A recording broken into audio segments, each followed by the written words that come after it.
hari ini paling tidak akan menghasilkan sejumlah pengetahuan baru yang bisa kita gunakan secara bersama-sama dalam rangka akselerasi, bahasa lain adalah rangka percepatan untuk pendidikan khususnya di Kabupaten Aceh Barat, dalam rangka pula sosialisasi kurikulum tingkat satuan pendidikan di seluruh wilayah negara kesatuan Republik Indonesia.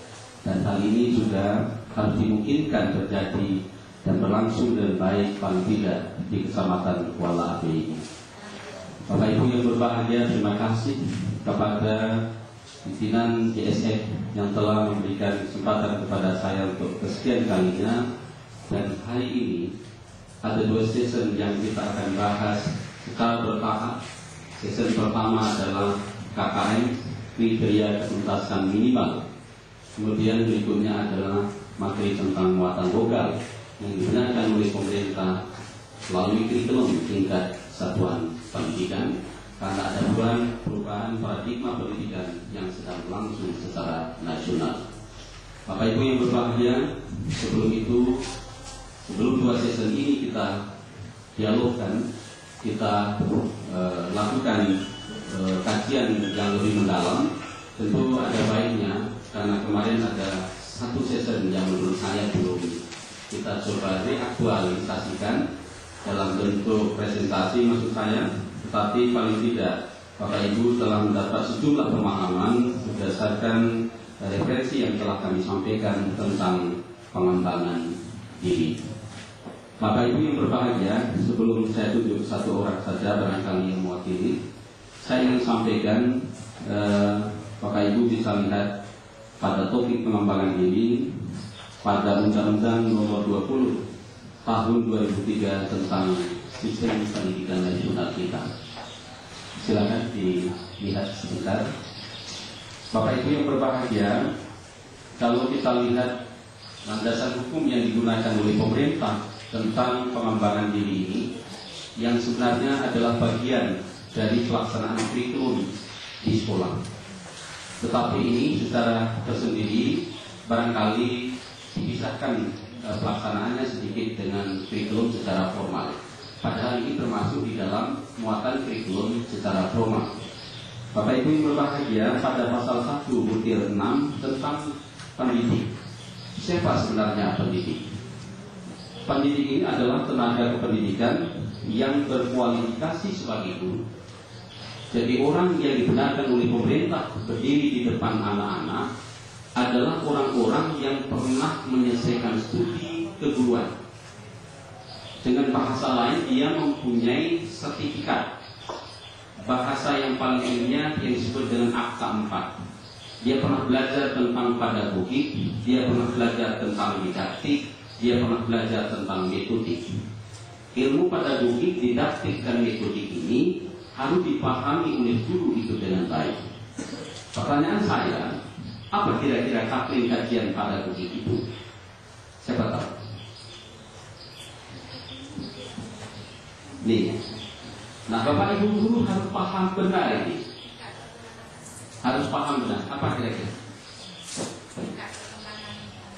Oh, bagus sekali. Lanjut. Lanjut. Pedagogik adalah ilmu pengetahuan yang mempelajari psikologi anak.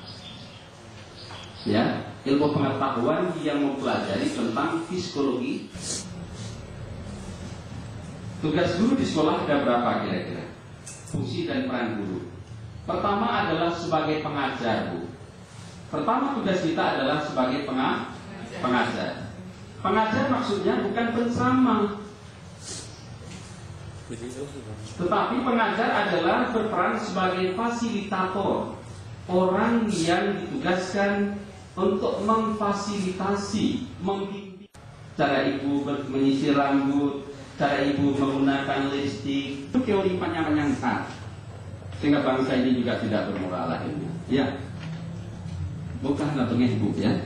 Jadi maka dulu guru-guru dulu mampu menjadi teladan tidak hanya kepada murid, bahkan kepada segenap lapisan masyarakat. cara sisir rambutnya menarik, cara berpakaiannya menarik. Walaupun pakaiannya hanya 1-2, tetapi tetap selalu dalam kondisi yang bersih.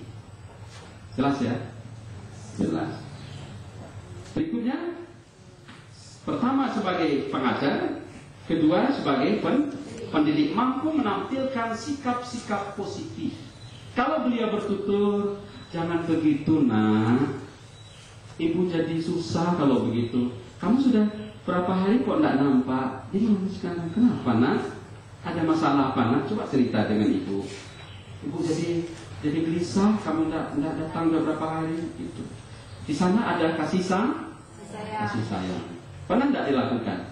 Karena dengan kasih sayang itulah dia berjanji, yakinlah bu, ini mutiara ibu. Saya akan tunjukkan kepada ibu, saya adalah orang berharga di mata anda besok. Nyubai hanai jadi, menang malah tahan-tahan.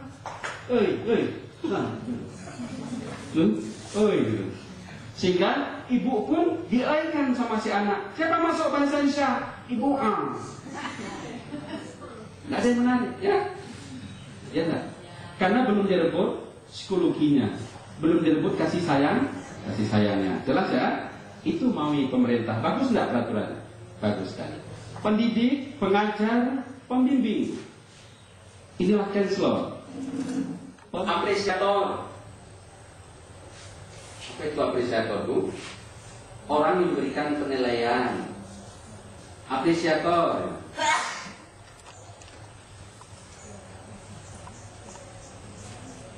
Inovator. Coba ya, tor ini ingat, inovator. Orang yang memberikan inovasi. Ada selalu perubahan kalau berada di tangan beliau. Yang mana? Bagus kan? Ya bu? Jelas. Oke, baik. Sebagai pengantar saja. Sudah? Siapa yang berhak jadi guru? Siapa yang berhak menjadi guru kalau berdasarkan ketentuan ini?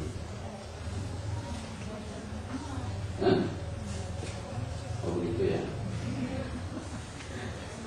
Ayo coba diulang sejenak. Yang berhak menjadi guru itu menurut ibu berdasarkan apa yang saya sampaikan dan berdasarkan referensi yang ibu baca, kira-kira bagaimana? Kemudian dia sebagai pembimbing dan tempat mereka mengambil fasilitator, kemudian juga sebagai orang yang bisa merubah keadaan anak sesuai dengan tingkat jenjang umurnya yang lebih baik. Kalau menurut ibu,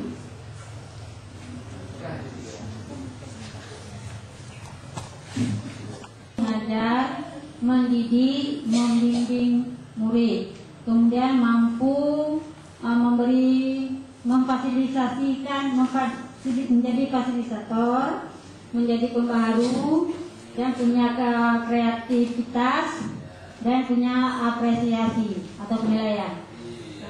Jadi mampu menjadi penilai yang baik. Penilainya tidak ada forum penulisan karya ilmiah di sekolah kita? Ada? Tidak ada. Ada yang bisa kita tulis dalam itu? Ayo dicatat saja.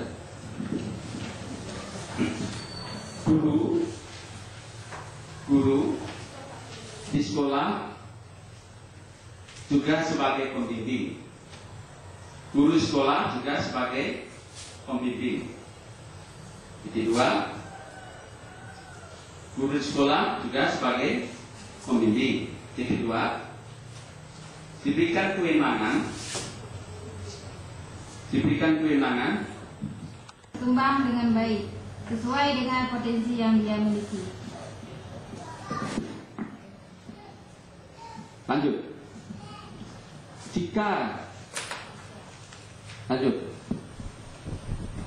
Jika sudah guru yang bersangkutan